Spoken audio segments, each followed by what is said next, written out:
กรินรินหอมกลิ่นดินถูกไอฝนจากบ้านนามาดนสิเป็นจังใดหนอป่านนี้ฝนย่อยลงมาท้องไร่ท้องนาหญ้าเขียวขจีหน่อไม้ไฟผักติ้วกุดจีหอดมือนี้ไผสิสนใจหน่อแนวอีสานมาหางานในเมืองหลวงเสียงโชคเดินตามดวงเหมือนแมงระงำบินต่ำแสงไฟบางก็โชคดีมีงานทำได้เงินกลับไปบางคนสู้จนแพ้พ่ายเมื่อบ่ได้อยู่ไม่มีหวังคือภาพที่เห็นจากพี่น้องบ้านเฮาเหมือนหนังขายยาเรื่องเศร้าฉายภาพเก่าซ้ำเดิมอีกครั้งคอยก็หนึ่งคนที่ติดหวังวนเหมือนปลาลงวังคือทอดบ้านเฮาวังทุกยามฝนหลั่งรินในเมืองหลวงฝนตกรินรินหอมหินอยู่ในหัวคือกลิ่นขี้ควายขี้งัวกลิ่นดอกสะแบงเล่นบานเป็นพวงส่งสายตาเงาผ่านม่านฝนโค้งฟ้าเมืองหลวงฝากใจกลับไปถามทวง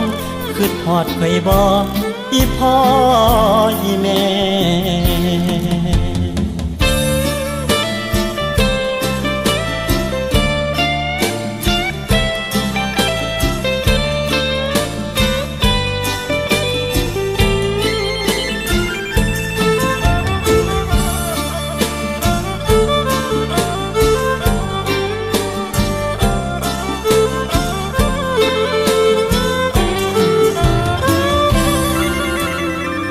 ฝนตกรินรินหอมหินอยู่ในหัวคือกลิ่นขี้ควายขี้งัวกลิ่นดอกสะแบงเบ่งบานเป็นพวงส่งสายตาเงาผ่านม่านฝนโค้งฟ้าเมืองหลวงฝากใจกลับไปถามทวงคือทอดไข่บ่อีพ่ออีแม่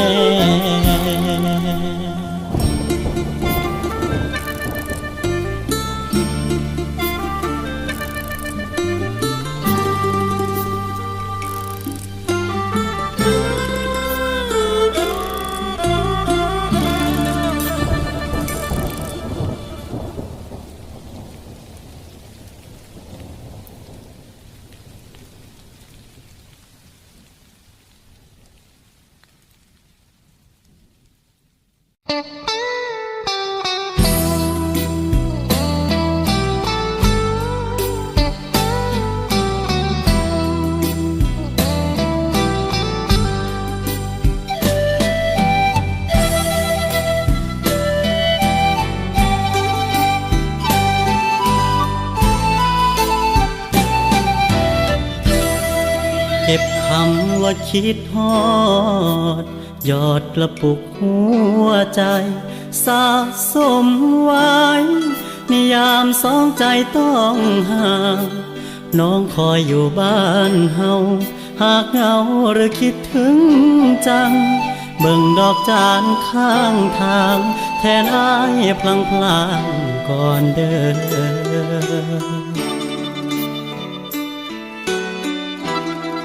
อ้ายมาเมืองฟ้ามนสู้เพื่อคนอยู่หลังสร้างความหวังด้วยแรงใจที่ล้นรูปน้องในกระเป๋ายามเหงาช่วยได้เสมอไม่นานเราคงได้เจอสบตาพรอดพรำคำหวานคิดฮอดกันวันละน้อยทยอยหักกันให้นานห่างหลายกิโลฟันสัญญาอย่าให้เลือนหายคิดฮอดกันวันละน้อยท ยอยโทรเติมแรงใจให้อายยังคงยิ้มได้ยามเหนื่อยล้าใจทุกคราว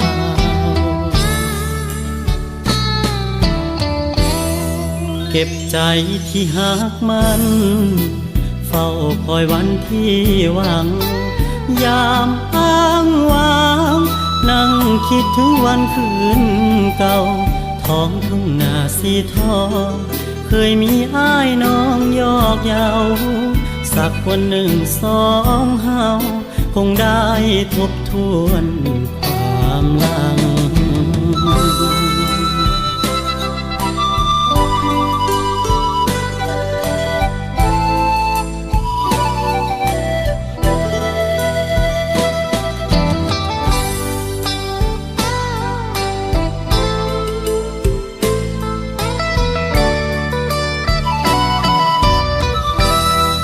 คิดฮอดกันวันละน้อยทยอยหักกันให้นานห่างหลายกิโลฟันสัญญาอย่าให้เลือนหายคิดฮอดกันวันละน้อยทยอยโทรเติมแรงใจให้อายยังคงยิ้มได้ยามเหนื่อยล้าใจทุกคราว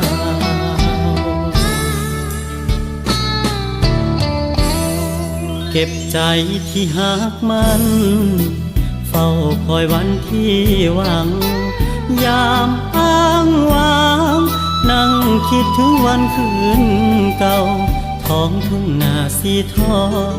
เคยมีอ้ายน้องยอกเย้าสักวันหนึ่งสองเฮาคงได้ทบทวนความหลัง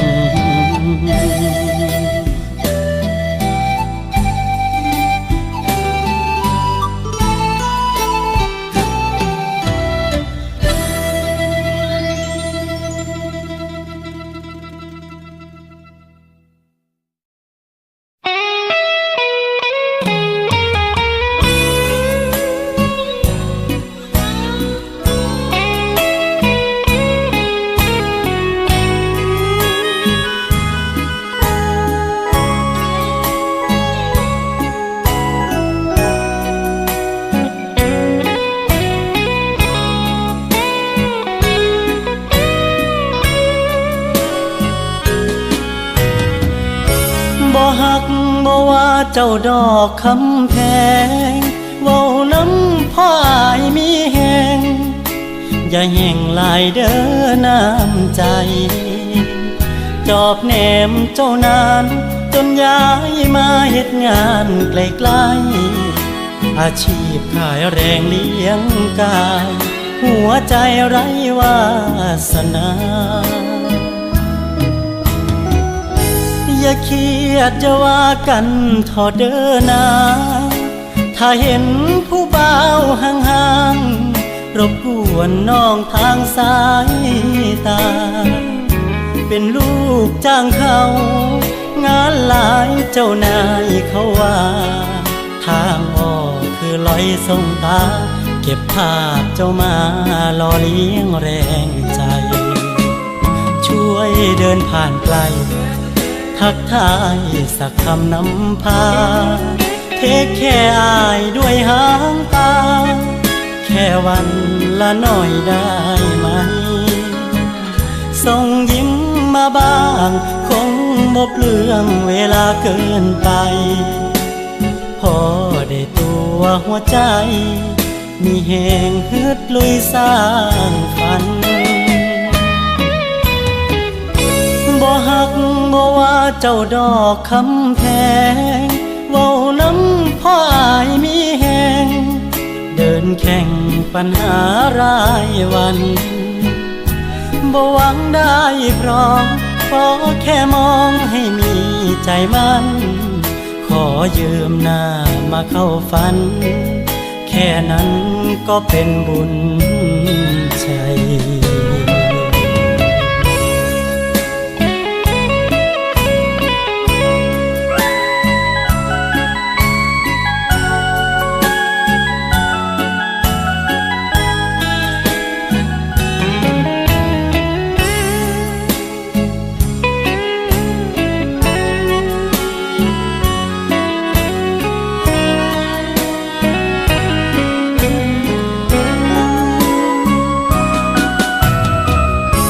บ่หักบ่ว่าเจ้าดอกคำแพ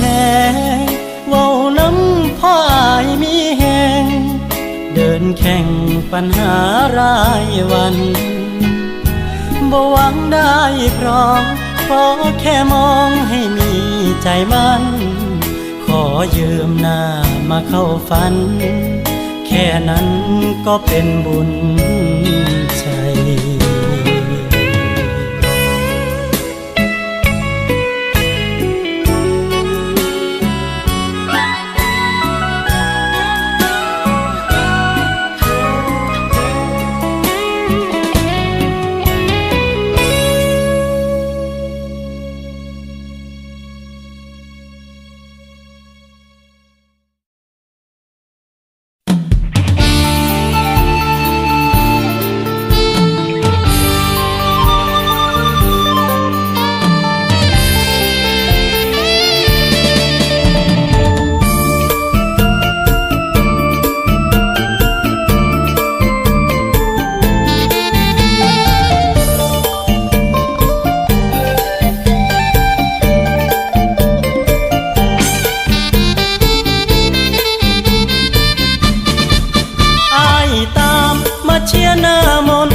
วันนี้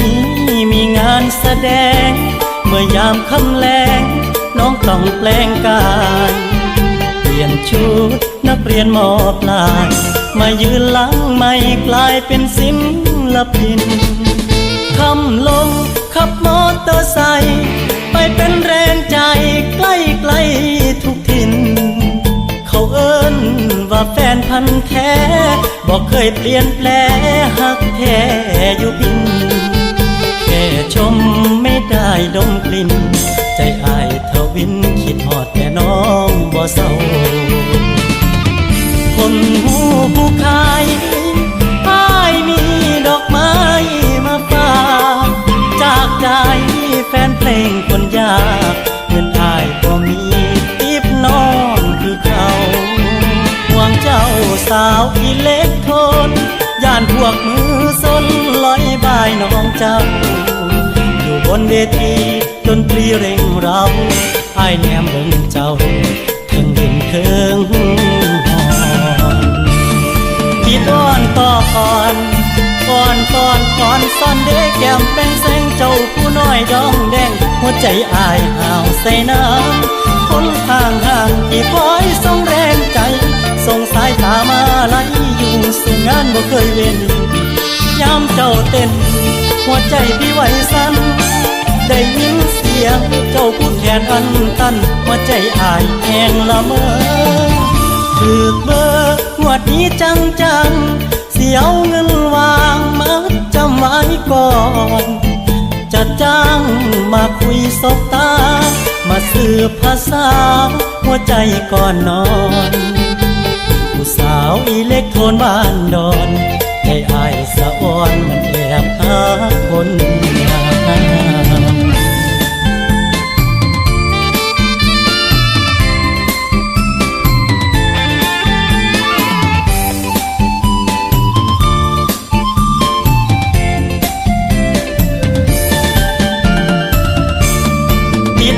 ต่ออ่อนซ่อนเด็กแก้มเป็นแสงเจ้าผู้น้อยดองแดงหัวใจอายห่าวใส่น้ำคนห่างที่คอยส่งแรงใจส่งสายตามาไล่อยู่สู่งานบ่เคยเว้นยามเจ้าเต้นหัวใจพี่ไหวสั่นได้ยินเสียงเจ้าพูดแทนอันตันหัวใจอายแห้งละเมอถือเบอร์งวดนี้จังเสียวเงินวางมัดจำไว้ก่อนจะจ้างมาคุยสบตามาสืบภาษาหัวใจก่อนนอนผู้สาวอิเล็กโทนบ้านดอนใจไอ้สะอ่อนมันแอบหาคนงาม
ายได้ตำแหน่งมาเป็นเด็กเสิร์ฟ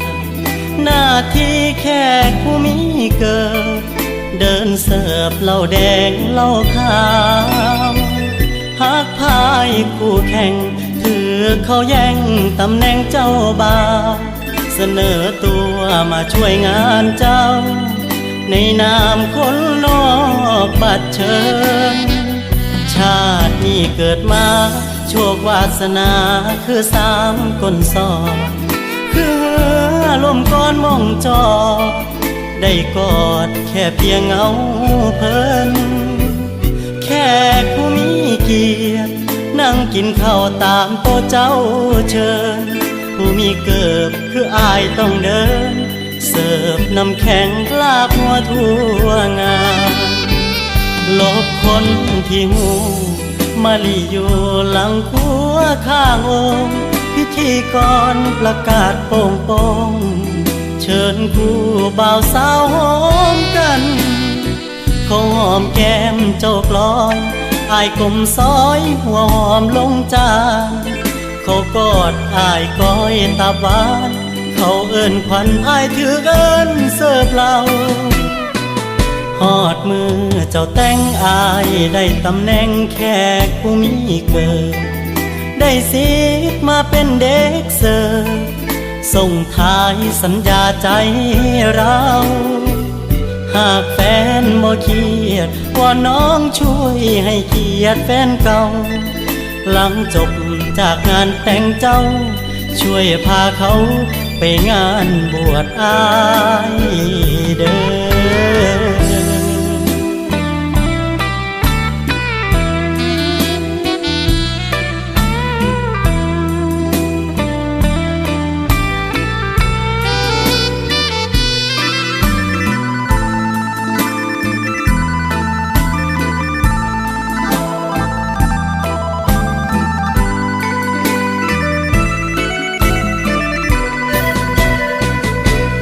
มือเจ้าแต่งอายได้ตำแหน่งแขกผู้มีเกิด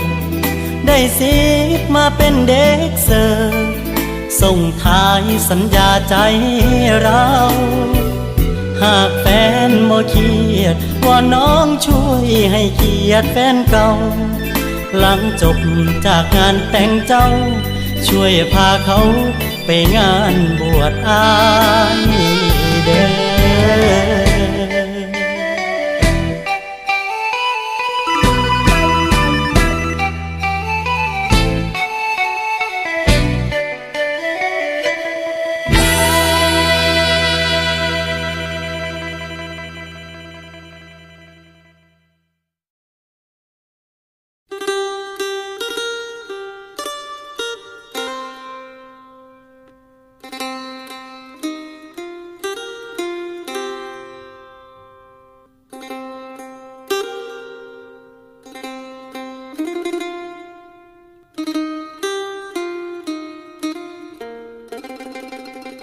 ดนป่านใด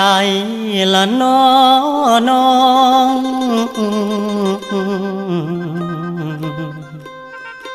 ที่เฮาสองจำต้องห่างกัน หลังจากบุญบังไฟต่างคนต่างไปสู้งานถ่ายรูปใส่จอมือถือให้กันสบตารูปนั้นคอยวันสัญญา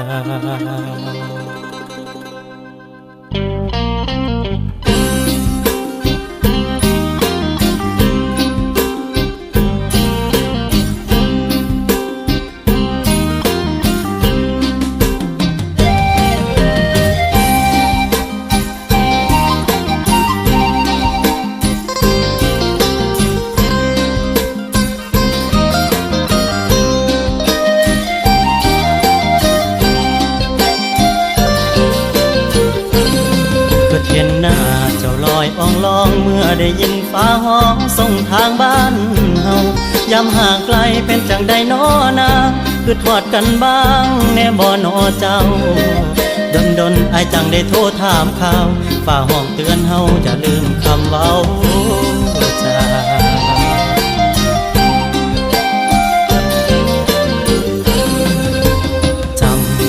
มือนั้นลอยจับมือกันใต้ตารางเทียงนา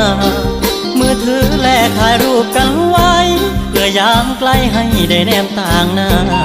เมื่อบุญบังไฟเจ้าให้มาไล่ดอกมันปลาแล้วบอกอายว่าร้อยขึ้นมาด้วยใจ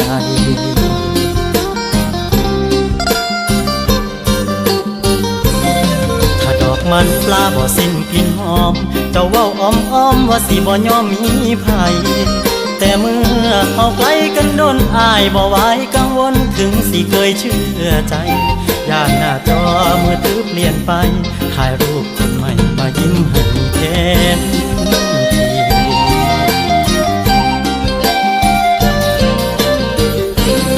ก็เทียนหน้าเจ้า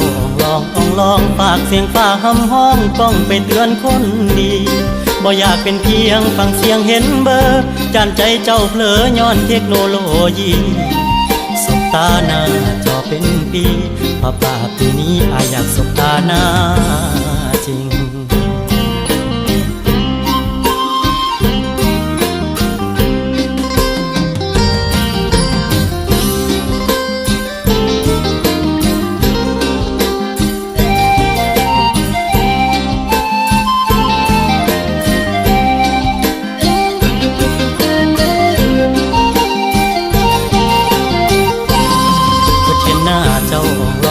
ลองฝากเสียงฟ้าหำห้องก้องไปเตือนคนดี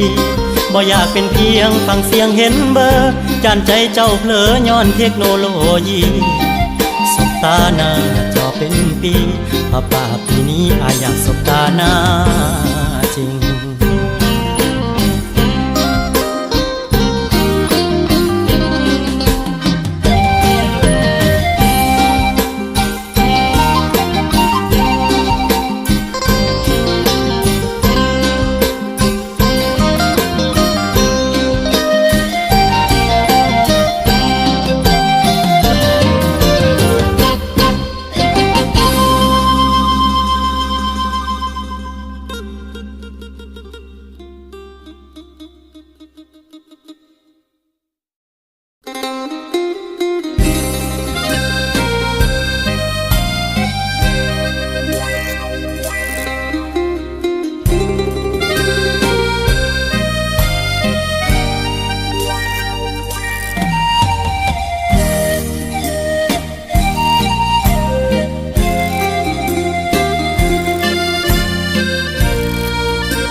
โอ้คนผู้หาย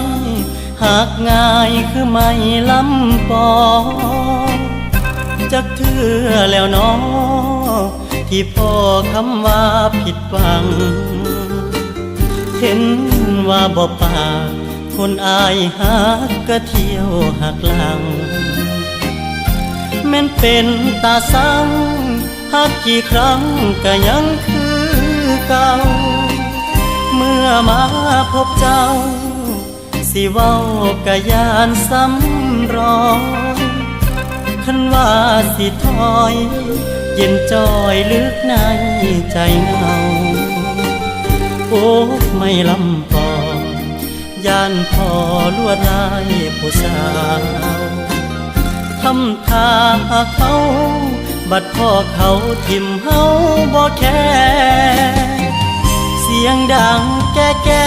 ๆคือแม่ฮักไม่ลำปอมาคือแท่นอคืออกอายบัดยามหาแค่ย้อนบ่มีเงินคุ้มกันฮักจึงอ่อนแอแค่ใจฮักแท้ดูแลความฮักบ่ได้โอ้คนคืออายหักง่ายคือไม่ลำปอเมื่อเจ้ามาพอสิหักต่อหรือซอยแก้ไขถ้ารู้ต้นสาก็ซอยหักอย่างจริงใจหรือหาคอยไฟก็ได้ถ้าน้องใจดำ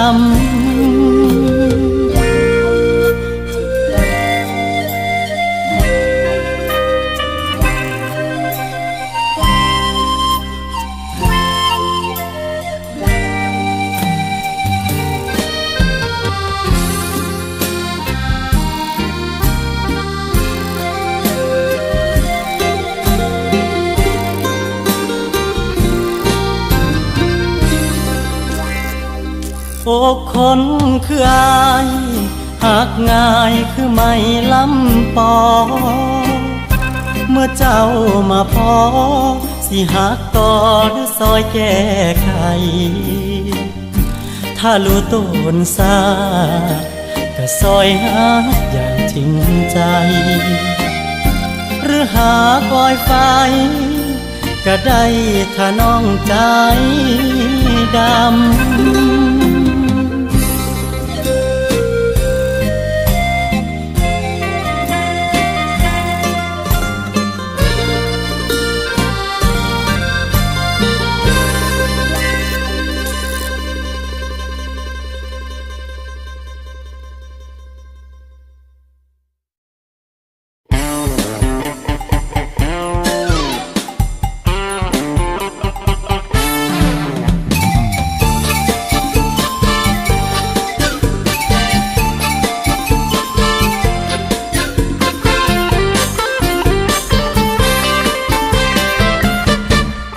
แก้มปล่อยลอยสาวสำน้อยใจงา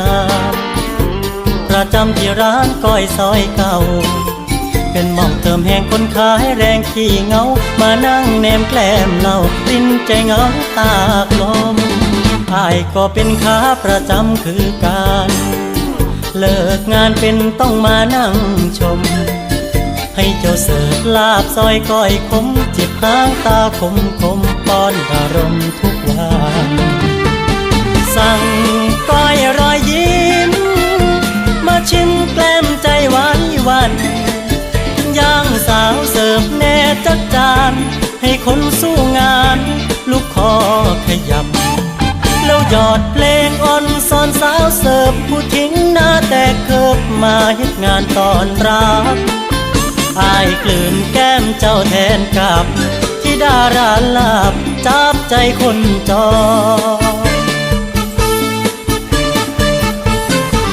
ลาบอีสานภัตตาคารคนจนได้ยิ้มบนน้ำใจอาทรสั่งออเดิร์ฟเสิร์ฟฮักด้วยสมตอนยามเห็นหน้าอายปอนอย่าตัดรอนเด้อนะ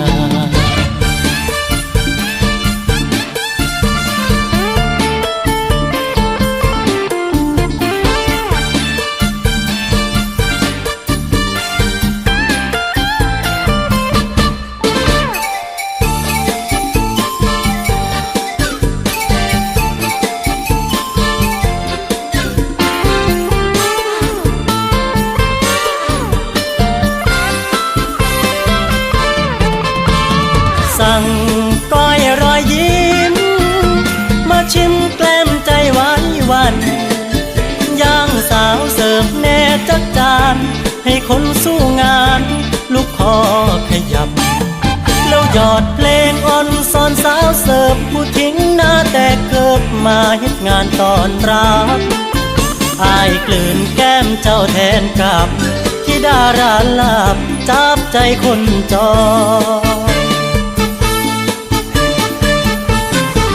ลาบอีสานภัตตาคารคนจนได้ยิ้มบนน้ำใจอาทรสั่งออเดิร์ฟเสิร์ฟฮักด้วยสมตอนยามเห็นหน้าอายปอนอย่าตัดรอนเด้อนาง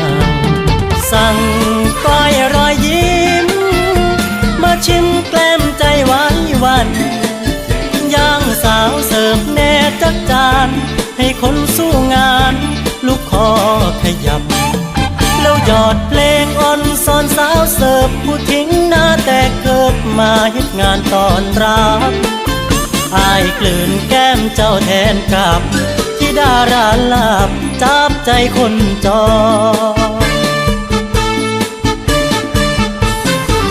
ลาบอีสานภัตตาคารคนจนได้ยิ้มบนน้ำใจอาท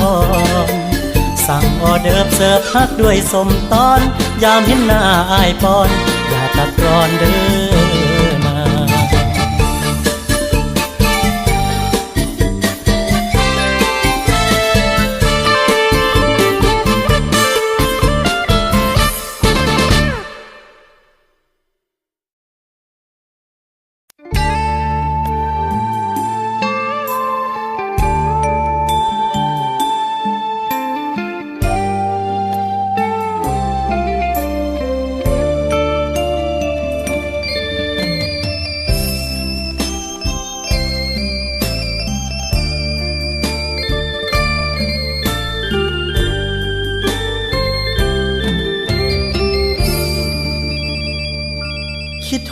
ดละเนาะจึงกดเบอร์ต่อ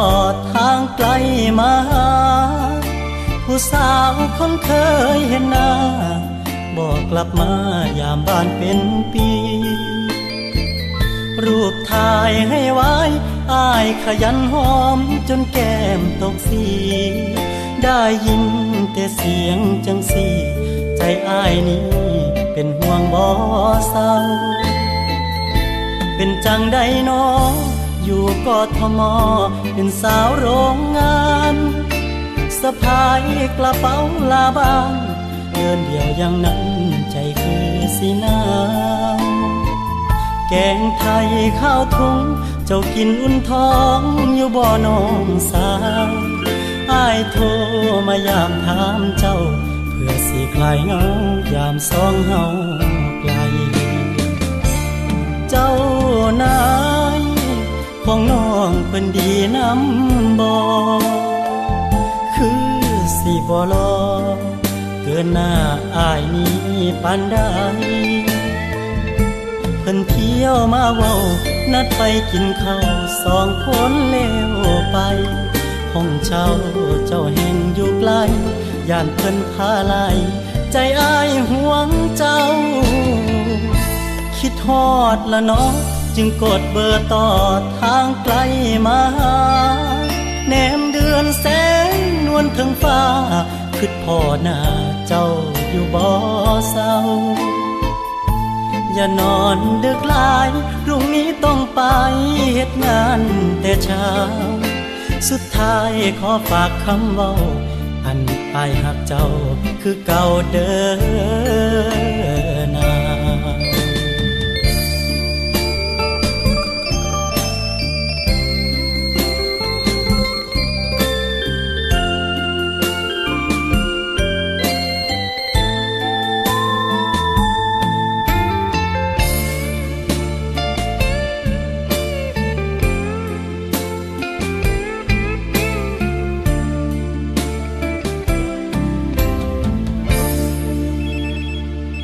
คิดฮอดละเนาะจึงกดเบอร์ต่อ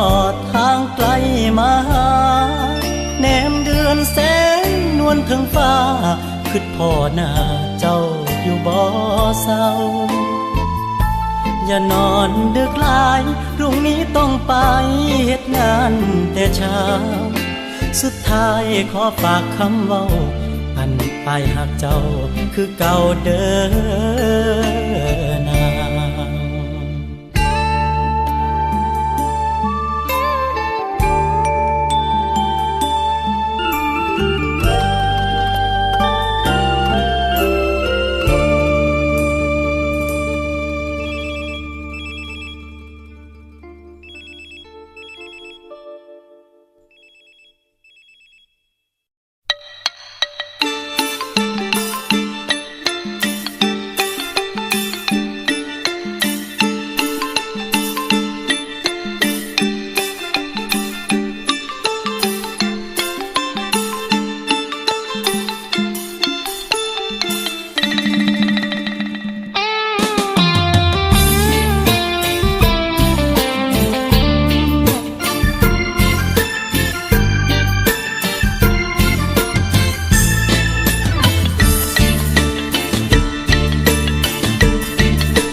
คิดฮอดทางเข้าบ้านเมื่อวันนั้นข้างศาลาน้อยน้องมาเป็นเพื่อนยืนคอยรถโดยสารเข้าตัวอำเภอเป็นวันที่เฮาต้องไกลบ่ฮู้วันไหนสิได้หวนมาเจอน้องโบกมือวอยวอยคอยมือตาอ้ายเลยเพลอให้น้ำไหลผ่านคืนนี้ที่เมืองกรุงเทพใจอ้ายบาดเจ็บจากคำเจ้านายขยันแทบล้มแทบตายยังจมให้ว่าเฮางานใจท้อเลยคิดฮอดสาวพ่อแม่แก่เฒ่าผู้อยู่เฮือนซาคิดฮอดครูบาอาจารย์ที่เคยสอนสั่งให้เป็นคนดีคำสู่ขวัญวันเก่าก้องในใจเหงายังคงจำได้ลู ลูกหลานจากบ้านไปไกลให้มีโชคชัยได้ดิบได้ดีแต่วันนี้ฝันยังห่างไกลเงินมีเก็บไว้แค่ขอดบัญชีสร้อยทองเส้นเดียวบ่มีเป็นของสมมามั่นใจน้องสาวคิดหอดทางเข้าบ้านเมื่อถึงวันที่อายคืนหน้าหากกลับแบบแพ้หมดท่าน้องยังจะมายืนคอยหรือเปล่าเงินมีบ่พอค่าดองความหักเขาสองคงรออีกยาวหนทางเข้าบ้านสายเก่าคิดทอดหน้าสาวผู้คอยสัญญา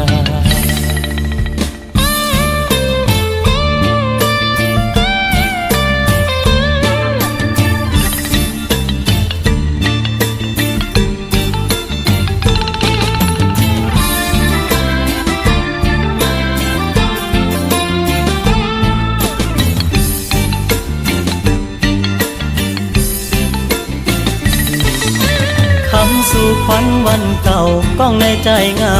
ยังคงจำได้ลูกหลานจากบ้านไปไกลให้มีโชคชัยได้ดิบได้ดีแต่วันนี้ฝันยังห่างไกลเงินมีเก็บไว้แค่ขอดบัญชีสร้อยทองเส้นเดียวบ่มีเป็นของสมมามั่นใจน้องสาวคิดทอดทางเข้าบ้านเมื่อถึงวันที่อายคืนหน้าหากกลับแบบแพ้หมดท่าน้องยังจะมายืนคอยหรือเปล่าเงินมีบ่พอค่าดองความหักเขาสองคงรออีกยาวหนทางเข้าบ้านสายเก่าคิดทอดหน้าสาวผู้คอยสัญ